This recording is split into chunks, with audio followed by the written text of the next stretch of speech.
Bonjour amis milanistes et bienvenue sur ma chaîne YouTube Julien Rossoneri officiel. Alors ne partez pas parce que j'ai plein de choses à vous raconter. On va parler de la vente entre les Yankees et l'AC Milan. On va parler du projet nouveau stade. On va parler aussi des blessures et des retours possibles pour la Rome et Parme. Et on finira par quelques rumeurs de transfert. Avant de commencer tout ça, lâchez-moi un petit like, mettez-moi un petit commentaire à la fin de ma vidéo pour me dire ce que vous pensez de mon contenu et n'oubliez pas de vous abonner à ma chaîne. Merci. Commençons. Selon le journaliste sportif Carlo Pellegatti et Francesco Letizia, Jerry Cardinal, le propriétaire de l'AC Milan, envisage une joint venture avec la famille Steinbrenner, qui sont les propriétaires des New York Yankees, pour pouvoir justement rembourser le fonds Elliott. Et avec tout cela, former une société sportive de classe mondiale entre l'AC Milan et les Yankees. Quand tout cela sera fait, on verra arriver Adriano Galliani dans le rôle de vice-président. Mais Jerry Cardinal va rester l'actuel propriétaire avec une part majoritaire. Par rapport au projet nouveau stade de San Siro, qu'est-ce qui se passe? Normalement, devrait y avoir une assemblée hier, mais qui ne s'est pas faite, et qui sera reportée la semaine prochaine pour la signature justement du terrain de San Siro. Mais si cela dure encore 2 semaines, donc plus ou moins dans la date de 10 novembre, la commune de Milan, qui ne voudrait peut-être pas qu'on détruise le stade entièrement et le remplacer par le nouveau, on parle de garder justement le second Anello, comme on appelle ça, qui fêtera justement ses 50 ans, et ils veulent le garder pour une raison culturelle. À ce moment-là, qu'est-ce qui pourrait se passer? Milan et l'Inter pourraient en effet refuser de racheter San Siro, car il ne serait plus possible de construire le nouveau stade à la place de l'ancien San Siro. Donc le projet pourrait tomber à l'eau, mais le projet de construire un stade tout seul à San Donato pourrait revoir le jour. Alors, des nouvelles par rapport aux blessés. Le Milan doit récupérer au plus vite Rabiot et Pulisic pour justement reprendre la marche vers les 4 premières places du classement de la Serie A, voire même la première, et arriver en Ligue des Champions en fin de saison. On a des bonnes nouvelles. La bonne nouvelle, c'est pour Ardon Yachar, qui a commencé son travail personnalisé. Il a participé toute la journée à l'entraînement avec le groupe. Malgré tout ça, il ne faut pas attendre de le revoir jouer tout de suite.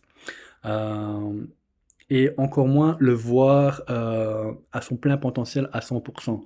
Mais comme j'en ai discuté déjà dans une seconde vidéo, on le verra arriver seulement pour le mois de janvier. Concernant Tomori, il a subi une contusion qu'il a reçue justement lors du match contre l'Atalanta. Des examens hier ont été passés, mais aucune lésion n'a été détectée, donc déjà c'est une bonne nouvelle. Il ressent quand même une douleur musculaire, donc il y a des gros doutes pour qu'il soit présent pour le match contre la Rome. Mais comme dit Carlo Pellegatti, Tomori va essayer quand même de serrer les dents pour être là pour le match.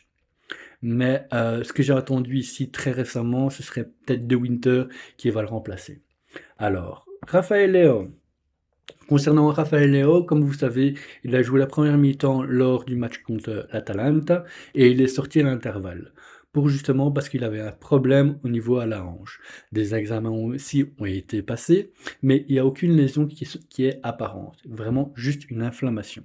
Il sera revu jour après jour et il pourrait peut-être être sur le banc pour le match contre la Rome.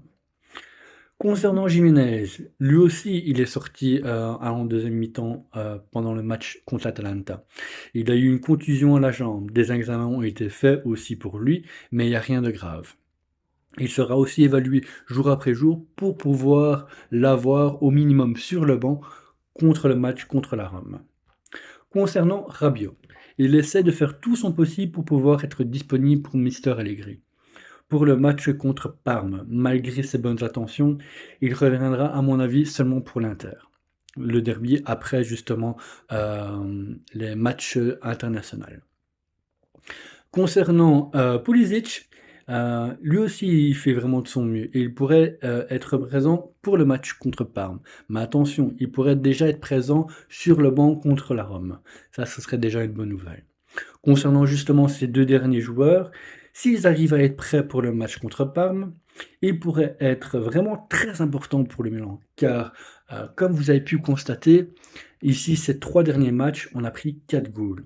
Alors que les 6 premiers matchs qu'on a joués, on a pris seulement 3 goals. Donc il y a vraiment, quelque chose, qui manque justement à cette équipe et que Rabiot et Pulisic donnent quand ils sont sur le terrain.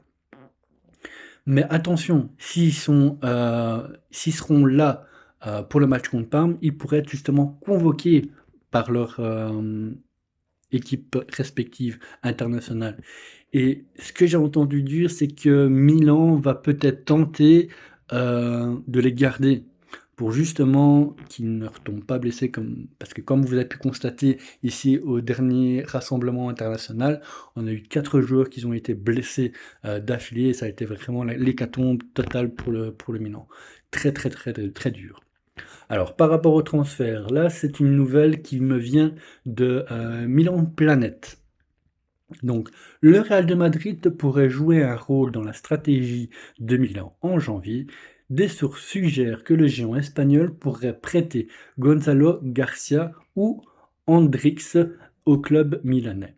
Garcia, c'est un joueur espagnol de 21 ans. Il a impressionné lors de la Coupe du Monde des clubs de FIFA. Mais vu le peu de temps de jeu que Xabi Alonso lui laisse cette saison, il pourrait venir chez les Rosses en Europe pour dire de se refaire un peu les jambes et pouvoir peut-être être convoqué pour la prochaine Coupe du Monde. Hendrix, c'est un joueur brésilien de 19 ans, lui aussi cherchant davantage d'opportunités de jouer que celles que le Real de Madrid lui offre pour l'instant. Et Allegri, donc, il pourrait choisir entre l'un ou l'autre selon les besoins tactiques qu'il aurait besoin pour son Milan. Mais attention parce que la Juve suit aussi également Hendrix. Alors, une autre petite rumeur, mais qui, à mon avis, est plus fake qu'autre chose, mais vous comprendrez pourquoi. Alors, l'AC Milan aurait jeté son dévolu sur Franculino Giul. Désolé pour la prononciation, c'est un nom de... Je sais pas, voilà. Si vous savez comment ça se prononce, dites-le moi en commentaire et j'essaierai de me rattraper pour la prochaine fois. Donc c'est un jeune attaquant international biso-guinéen. Son Calciopmercator, le joueur du Midtjylland, championnat danois, je ne sais même pas c'est quoi comme équipe, figure en tête de liste des renforts offensifs pour les Rossoneri cet hiver. Le joueur a 21 ans et a réalisé un début de saison incroyable. Il a fait 11 buts et 3 passes décisives en 11 matchs. Ses performances ont déjà attiré l'attention des grands clubs européens comme le Bayern de Munich, le Bayern Leverkusen et bien sûr l'AC Milan. Justement, l'AC Milan cherche un profil pour renforcer son attaque, car comme vous le savez, Santiago Jiménez a vraiment du mal à marquer des buts, et donc Giul pourrait être une solution pour le prochain transfert de janvier. Mais attention, parce que justement, le club danois qui est lié au joueur jusqu'en 2029 ne le sera pas partir facilement. Mais à voir, bien sûr. Alors voilà, pour aujourd'hui, ce sera tout. J'essaierai de vous faire une vidéo dimanche matin pour tout ce qui est conférence de presse de Mister Allegri, les tactiques, les joueurs probables qui pourraient jouer pour le match de la Rome. Voilà, donc pour aujourd'hui, ce sera tout. Alors, si vous avez aimé en tout cas mon contenu, je vous demanderai simplement de me laisser un petit like, me mettre un petit commentaire et vous abonner à ma chaîne. En tout cas, Forza Milan per sempre. Sempre insieme a te sarò, solo mai ti lascio.